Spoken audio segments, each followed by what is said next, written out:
اہل سنت 12 اماموں کو معصوم کیوں نہیں مانتے؟ اگر 12 اماموں کو معصوم مانا جائے تو کیا خرابی لازم آتی ہے؟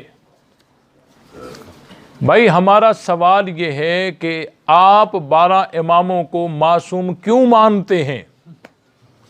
اگر 12 اماموں کو معصوم نہ مانا جائے تو کیا خرابی لازم آتی ہے؟ بات سمجھ آئی کہ نہیں آئی؟ سب سے پہلی بات یہ ہے کہ بھائی امام کا کام بتاؤ، امام کا کام کیا ہے؟ آیا وہ حضور علیہ السلام کا لیا ہوا دین آگے پہنچاتے ہیں یا وہ اللہ سے نیا دین بھی لیتے ہیں؟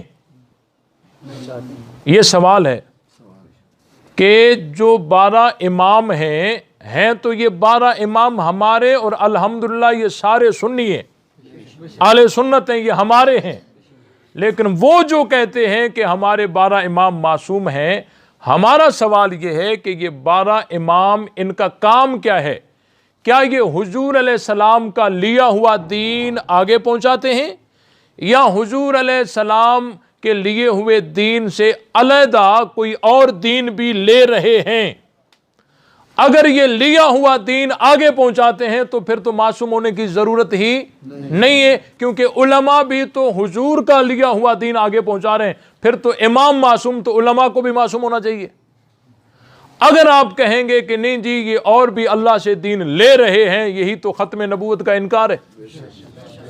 بات سمجھ آئی کہ نہیں آئی؟ یہی تو ختم نبوت کا انکار ہے، کیونکہ نبی کی تعریف یہ ہے کہ نبی معصوم ہوتا ہے۔ اب اگر کسی کو حضور علیہ السلام کے بعد کسی کو معصوم مانا جائے، سمجھو اس نے اجرائے نبوت کا قائل ہوا ہے کہ نبوت جو ہے وہ جاری ہے۔ یہ تو ختم نبوت کا انکار ہے۔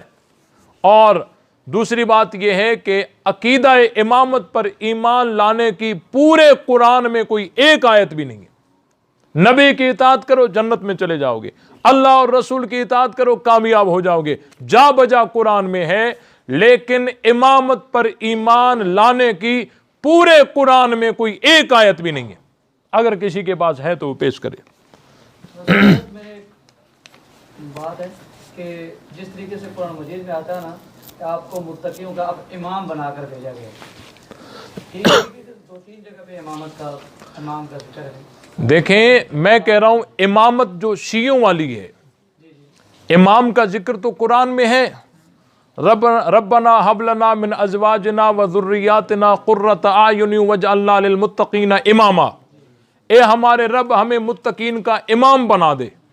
تو امامت کی دعا مانگنا ان کے ہاں اسی طرح ناجائز ہے جس طرح ہمارے ہاں کوئی دعا مانگے یا اللہ مجھے نبی بنا دے۔ امام کا ذکر قرآن میں آیا ہے، لیکن وہ امام جو ہمارا عقیدہ ہے نا، امام کا معنی ہے کسی چیز کا کوئی پیشوا ہو، چاہے وہ اچھی چیز ہو چاہے بری ہو، ٹھیک ہے نا؟ میں نے جو بات کہی ہے وہ شیعوں کا جو مخصوص عقیدہ امامت ہے۔ لفظ امام، بھئی یہ تو مسجد میں امام موجود ہے، ہم کہتے ہیں امام کے پیچھے تراویح پڑھیں گے، ٹھیک ہے نا؟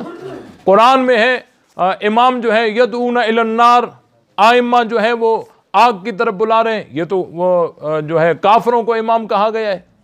قرآن میں تو کافروں کو بھی امام کہا گیا ہے، یہ مطلق امامت ہے۔ لیکن عقیدہ امامت اس پر ایمان لانے کی کوئی ایک آیت ہو پورے قرآن میں دکھاؤ۔